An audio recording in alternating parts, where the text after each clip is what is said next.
Alright, Dream Team, how the bloody hell are you? Welcome back to another episode, or another segment I should say, of All the Gear. Absolutely no idea with Haydo, and today we're talking that annoying little sound you hear up in the sky, or at least some people find it annoying. But we're talking about drones. Do you need them to travel Australia? How much they're going to cost? And the best types and models to purchase. Now, contentious topic. Drones, where can you use them? Are they legal to use? Let's be honest, guys, some people absolutely hate them. Some people watching absolutely hate drones, probably. And I can see why. Up in the sky, you're having a beer, and then someone brings a drone right in front of your camp. And look, I can totally understand it. It doesn't bother me, it doesn't affect me. But I can totally see why some people would feel like their privacy is being invaded, or they just find it downright bloody annoying. That's totally okay too. So we're going to discuss that as well. But first of all, drones. Traveling Australia, are they essential? Well, obviously they're not essential, all right?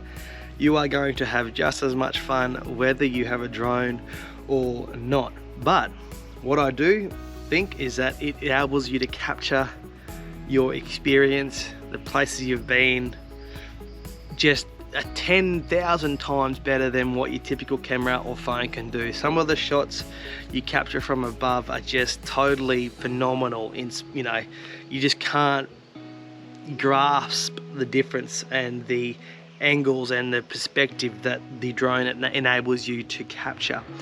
So is it essential? No.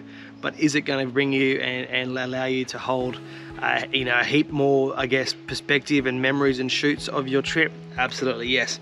Now, cost wise, well, let's talk about this one first. DJI Mavic Pro 2. This is the drone I use. If any of you watched any of my videos and what you're seeing right now, this is the only drone I've ever had. I bought this one brand new from JB Hi-Fi. I think back then it was about 900 bucks thereabouts with the full kit. They're obviously a lot more expensive now, but it has served me for 3 years. 3 years this thing has been totally reliable, and I haven't done anything to it. I've crashed it I think twice into trees, but apart from that, this thing has been a mainstay of our setup. As you can see, it's a little bit battle worn now. It's got plenty of dust and probably needs a service or whatnot, but this thing still is going like anything. So to have the longevity of 3 years, I think is pretty good.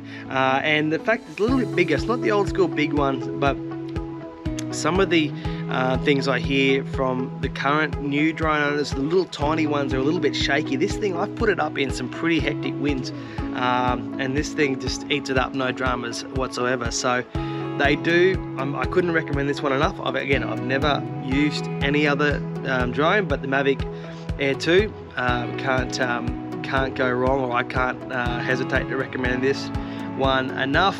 I'll put a little screenshot. I'm not sure what they cost now. I think I saw something about 1,300 bucks thereabouts, but I'll put a few screenshots of what you can expect to pay for a drone of similar caliber. Now obviously contentious, as I said.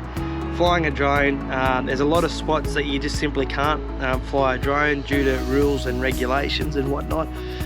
So you've got to be mindful of that. And obviously there's certain regulations now that tell you that you can't fly them over people within sort of 30 meters of people or people's property.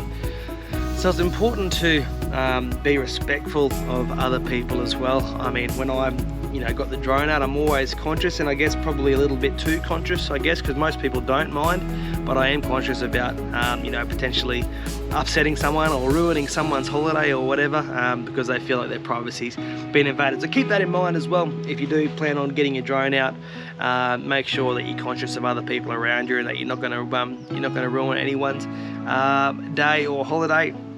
And of course, just be mindful as well of aircraft and airspace and whatnot as well. Now, 3 years ago, the DJI flying app was a lot more basic, so there wasn't as much restriction in terms of where you could fly these things.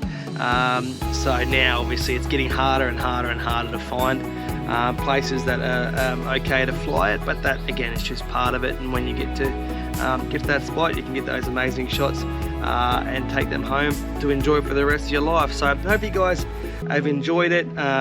These are also pretty dummy proof. You don't have to have experience. They have early, you know, learning modes. They have, you know, very slow modes where you can't go too fast on them. So, you know, most beginners don't crash. It's when you get a little bit too much confidence and you're trying to do, you know, expert maneuvers or expert shots through, you know, tight angles or whatnot, whereby you can come unstuck. So hopefully guys, that helps you in your decision on whether you take a drone on your lap of Australia or on your travels. And don't forget to like, share, subscribe for more, leave a comment and follow our socials, The Real Australian Dream. Have a bloody good one and enjoy.